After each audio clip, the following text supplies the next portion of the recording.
Previously on Falling Low. This just incredibly loud sound started happening. And then all of a sudden, boom! The next thing I know, I'm flying across the table. There is a ball of fire coming. I just remember coming out of Dad's room and seeing absolutely everything shattered and on the floor. I thought the furnace had exploded. Okay, what hit? So I just picked up Dad and Herman unlocked the south door, which was how we got out in the porch. A neighbor, Mary Ellen Moore, had just arrived in her car and said, "Here, put Pete in my car." We did, and I and the girls went with them to the Story City Hospital emergency.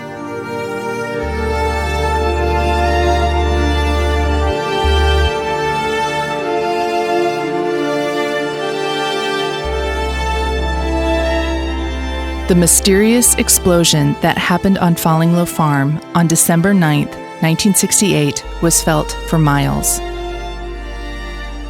The closest neighbors arrived at Falling Low Farm first, where the house was already engulfed in flames just moments after the explosion. My Grandma Marie, Grandpa Pete, my mother Sigrid, who was 15, and my Aunt Ingeborg, who was 12, were on their way to the Story City Hospital, which was almost 4 miles from the farm. We got into Mary Ellen's car, and then she was very rattled, but very with it at the same time, because she went the east way because she said the emergency vehicles are going to be coming and we're just going to lose time. And we're going to be in their way and they're going to be in our way. So we went around then the long way, and she was driving very slow, and she said, "I'm sorry I'm going so slow," but she said, "I don't know how to do this," or something like that. I mean, she was very rattled. And bless her heart, she got us there, and I do not remember arriving at the hospital. I'm sure it took, at least 15, 20 minutes to get there. The medical staff at Story City Hospital were very familiar with my Grandpa Pete and his frail condition due to his advanced rheumatoid arthritis. They were able to get a private room for him very quickly, which probably wouldn't have happened in a larger urban hospital. Dr. Semler was away, and so Dr. Huntsinger was filling in. He had long retired. He immediately got Dad and I into a room. Dad and I were laying there, and they'd given us each a shot. And I could not open my eyes. I couldn't. And Dad was laying there, and all of a sudden I heard 2 people in the hall that said 2 are dead. And I knew they meant Dad and I couldn't open my eyes. And I reached over, and everything was just so heavy. And I finally said, Dad, they think we're dead." And he said, "No, Tuppy." And I said, "Yeah, they do. They think we're dead. So keep something moving. Move something so they know we're not dead." Because I was just sure we were going to be buried before morning. Oh, that was a terrible feeling. Other than a burn on her hand and some scorched hair, my Grandma Marie was fine, as was my Aunt Ingeborg. This is my double cousin Rebecca reading from my Grandma Marie's account that she wrote for the 25th anniversary of the Falling Low tragedy. Ingeborg and I were okay, trying to piece together what had happened and where to turn next. After I made sure Pete was comfortable and fairly well settled in his room, I went to find Sigrid. Here's my Aunt Ingeborg remembering details from that night in the hospital. I will never forget. Mom, she kind of went from Dad's room to Sigrid's room, back to Dad's room to Sigrid's room, and I'm kind of following around behind and kind of hanging out in the waiting room and stuff. And she finally said, "Oof, I must look a sight."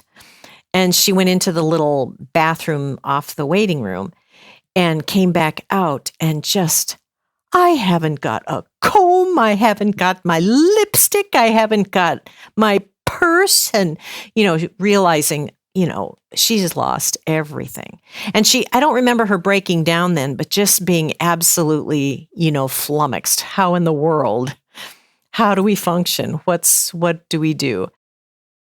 Meanwhile, my mom, Sigrid, was in her hospital room waiting for the doctor when my grandma came in. She came to check on me before they stitched me up. And then she told me, "Oh, you look a fright." And yeah, pretty much we all did. And she said, "You've got to comb your hair." And then she went off to find her purse because she said, "Oh, I must have left my purse in the emergency room." And she came back a couple minutes later, and I will never forget the look on her face. She stood in that doorway. For the first time, maybe it hit her. Here again is my cousin Rebecca reading my grandmother's words. It dawned on me I haven't so much as a comb, a purse, no driver's license, or identification papers. I mean, everything is gone. We have nothing. And then the nurse just walked her over to the chair and made her sit down. And she said, "Just sit here, Marie." And she sat there for 2 seconds. "I've got to go check Pete." So she was off and running again. And as I recall, then, it's small town, and the word went out, and we were inundated with combs and compacts and purses and, people just wanting to do anything at all that they could to help. People bringing stuff up to the hospital and dropping it off for the Tjernagels. My mom, Sigrid, was the closest to the explosion in the northeast corner of the house, where she had been preparing dinner in the kitchen. My clothes were burnt and very bloody from the cuts. I remember the nurse saying, "We're going to throw these." And I did not have shoes on at the time of the crash. And I don't think Ingeborg had shoes on either because she had been outside and would have had her boots on. But yeah, we didn't get burned. I mean, through the house, they didn't get burned. In the yard, and with all the metal and the glass and the fire, The injuries she sustained to her back, scalp, and left arm were caused by the violent explosion and fireball that blew in the window and the wall that was behind her. I had just shut the oven and turned around and felt like hot casserole. That coil in an electric stove, that's what it felt like on my back. And that's why I thought the oven had blown up. Right before the explosion, she had closed the oven door and turned around to ask my grandmother where that strange loud noise was coming from. The doctor told her that if she had been facing the window, her injuries would have been much more severe. She would likely have been blinded and suffered severe lacerations to her face. The back and the back of the head. I mean, I had so much glass in it. The arm was the worst, though. The arm got it good. But I had a lot of poke holes in the back, too. And it was Dr. Hunsinger that kept saying, "I don't understand these 3 and 4 poke holes." And then we figured out, oh, they're forks.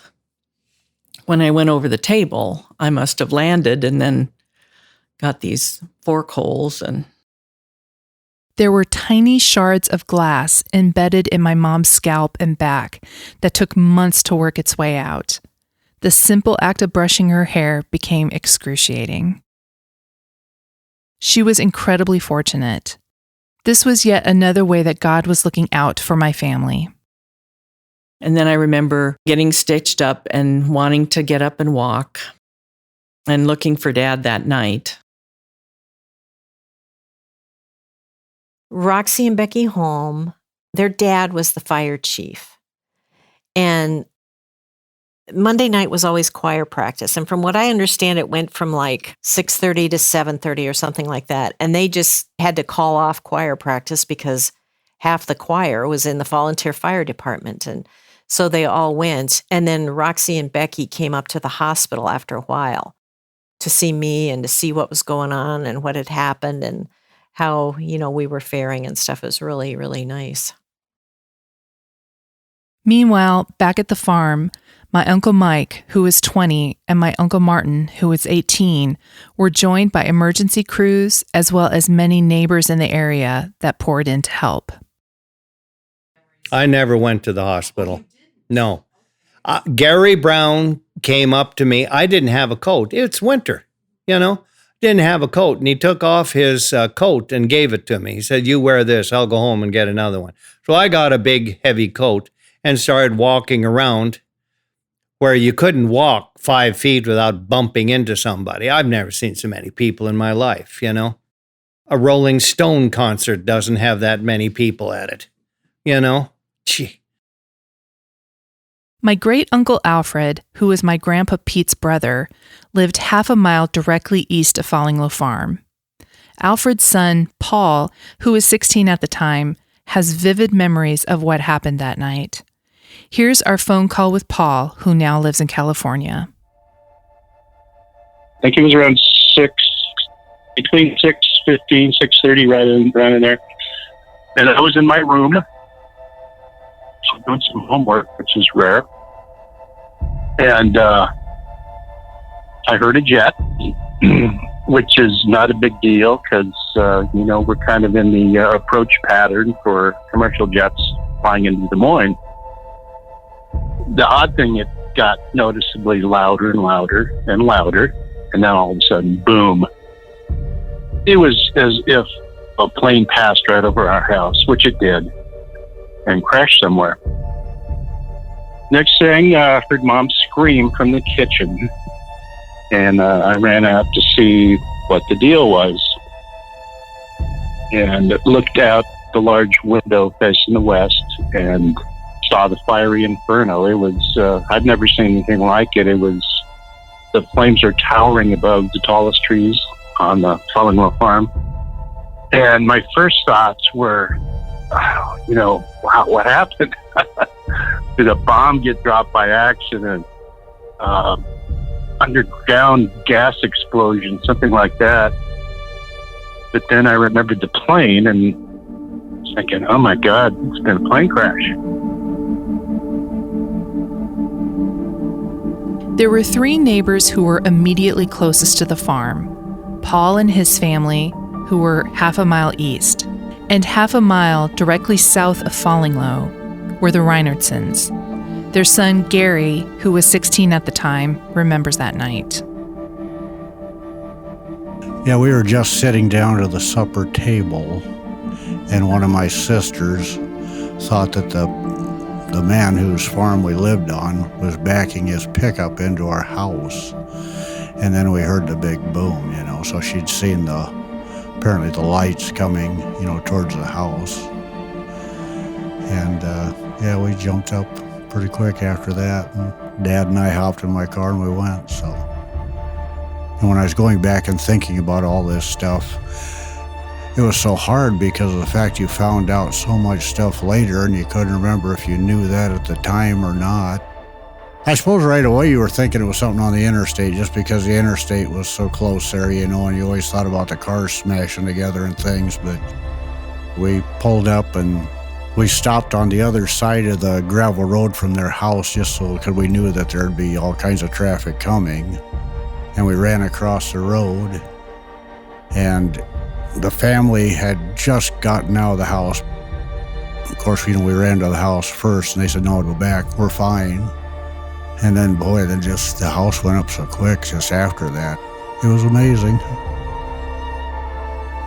Being 16 years old and pulling up on something like that, I was so shell-shocked. Charlene could have been standing next to me and I wouldn't have known she'd have been there.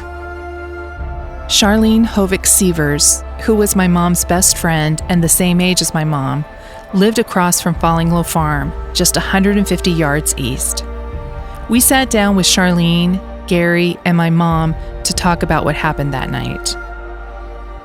We were just sitting down for dinner, and I thought it was a bomb, actually. And once you realize you haven't been hit, but we heard windows breaking and stuff, and we ran outside the door when we decided our house wasn't going to cave in, and ran out just into the trees that were to the west of our house. And just seeing your whole place lit up, it seemed like at that point everything was burning. Of course, it was dark because it was December. The house, everything was just going up, and I thought, I was in hysterics because I thought they'd all died. Dad, Alfred, was already out the door driving the big LTV. Before I even got to the kitchen, he was just gone. And my instincts were to grab the other car and follow him, which I did. Mom didn't want me to leave, but I told her, I got to get over there. I might be able to help, do something. So by the time I get there, I was in a fog. Everything was on fire. Trees. The main house was burning from the outside in. Parked on the gravel road in front of the house, particularly safe distance away. And I noticed pieces of metal, shiny metal with rivets, aircraft metal. And then, it kind of clicked. My first thought said it was a commercial plane, because I don't think about jets that often. You don't see them that often. And thinking, gosh, where are the people? Where are the passengers, the pilots, the big pieces? There were no big pieces. I think I even saw one of the larger hunks that was up towards the interstate bridge had a star on it, a painted star. I knew that made sense then. Military. What Paul was seeing was the Air Force emblem from a 3-foot section of the fuselage panel from an F-89 Scorpion Air National Guard jet. My dad and Neil, my brother, ran over there and saw that you guys were okay. And Mary Ellen Moore took you to the hospital. Evidently, she had been coming from somewhere because she was right there already or something. Well, her husband, Earl, was a pilot. Okay. And he heard the plane coming, and he was out of the house before it even hit, and he told Mary Ellen, it can't get out of this. So he knew it was going to crash. So that's when they got in the car, and by the time they were on the gravel road, it had happened. They didn't know where it was going to land, but he said, it can't get out of this. The terrible noise that was heard that night was the F-89 falling out of the sky at almost 700 miles per hour. The impact and explosion made a 30-foot deep and 30-foot wide crater just east of the corn crib, which was 100 feet east of the Falling Low house.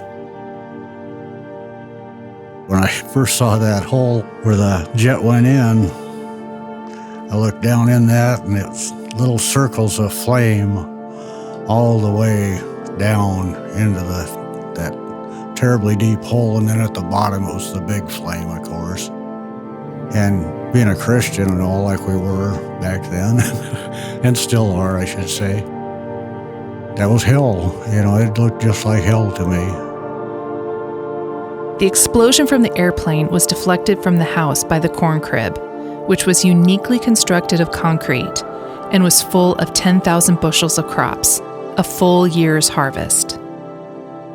If it weren't for the specific placement of the corn crib and where the airplane fell, there's no way anyone in that house would have survived. I could have been looking down in that hole for 10 seconds or, 20 minutes, and I don't know. People would come and get you and tell you to go do other things, and so we did, but I don't know how long it took between times, and we were there a long, long time that night, so. With the family being taken care of, they also had to make sure that the animals were okay in the barn, which was just north of the corn crib. Well, I think the first thing was to go and just spray your barns and stuff. We were spraying water on your barns, just using a garden hose, because we were afraid the jet fuel was all over those buildings too. Well, because we were afraid it was all going to go up, we didn't know. Besides the fire, millions of airplane fragments had scattered for hundreds of yards in every direction from the explosion. Here's my cousin Rebecca reading from my Grandma Marie's account. The National Guard had to call in a snowplow from Ames to clear Interstate 35 about 300 feet from the crash site.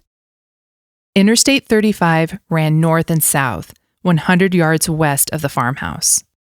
Many cars going by had flat tires from the debris scattered on the road.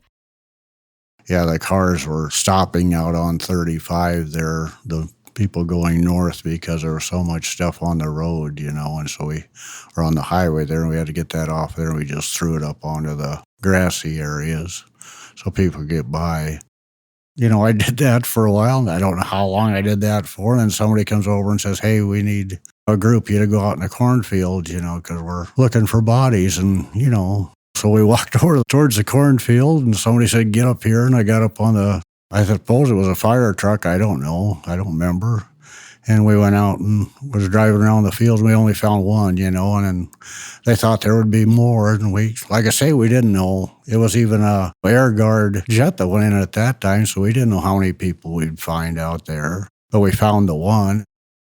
And then I remember late that evening, once the National Guard were there and were actually starting to investigate, I remember seeing car lights in the field between our house and the farm. And that's where they found one of the pilots. I guess he had tried to parachute, but the chute did not open. And that's where I think they found a canopy close by his body. The body they found in the field adjacent to Paul's house was the radar observer, First Lieutenant Larry L. Thomas. Captain John Rooks, the pilot, went down with the plane. My Uncle Mike was still at the farm. I remember being questioned. There's an Army person that came up to me, and he asked, okay, your family is accounted for. I said, yeah. And he said, what would have been between the back door of your house and the barn? And I said, well, the dog. No, we found the dog. What else would have been there? And I said, well, nothing. And he looked at this guy. We found our pilot. And that's all he said. Dad and I were there inside, right in the area for, I don't know. I know it was quite late when we got home.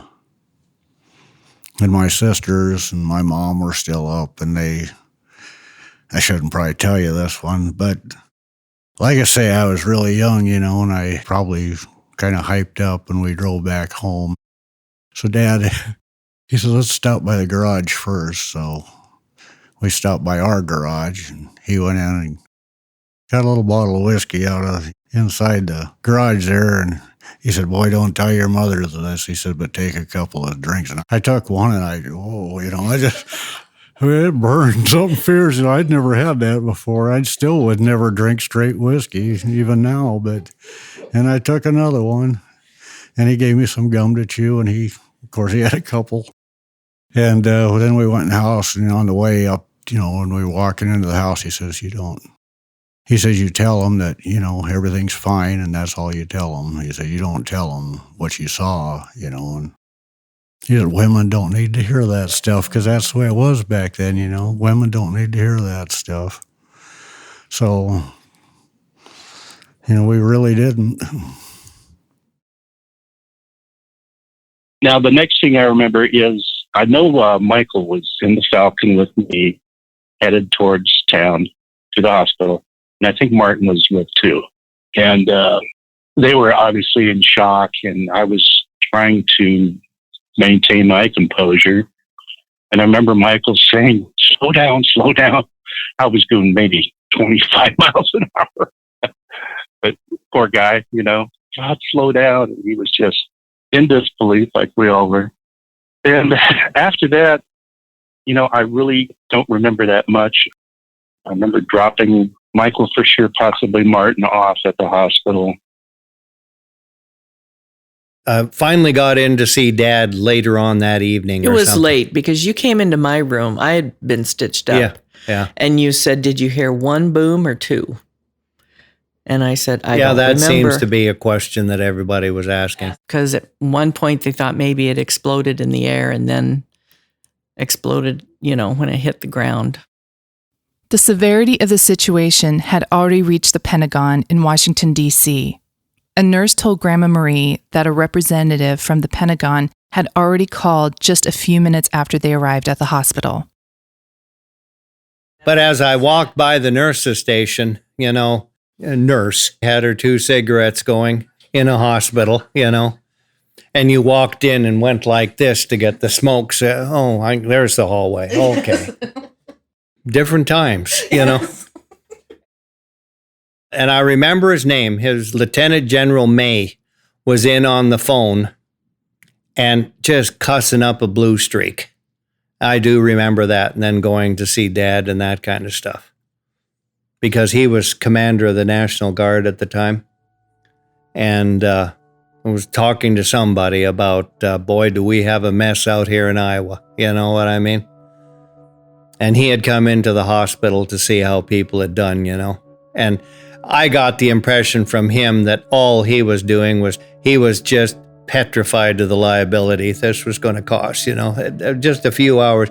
But I guess that's his job. I don't know. Little did they know that this horrific evening would only be the beginning of a 4-year battle with the government. I remember at one point, I don't know if it was that night, probably was, Mike and Martin and Herman coming in briefly. And I just kept asking, what does it look like? What does it look like? What does it look like? Everything's gone. They just kept saying, everything's gone. It's all gone. And I could not wrap my head around that. I just could not imagine. And are there posts left? Are there, what does that mean? Everything's gone. How can everything be gone?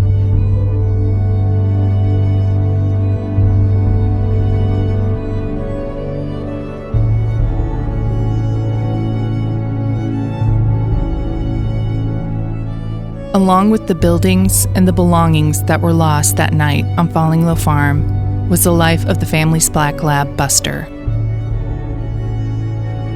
But the greatest loss of all were the lives of the pilot, Captain John Rooks, age 28, and the radar observer, First Lieutenant Larry L. Thomas, age 30. Next time on Falling Low.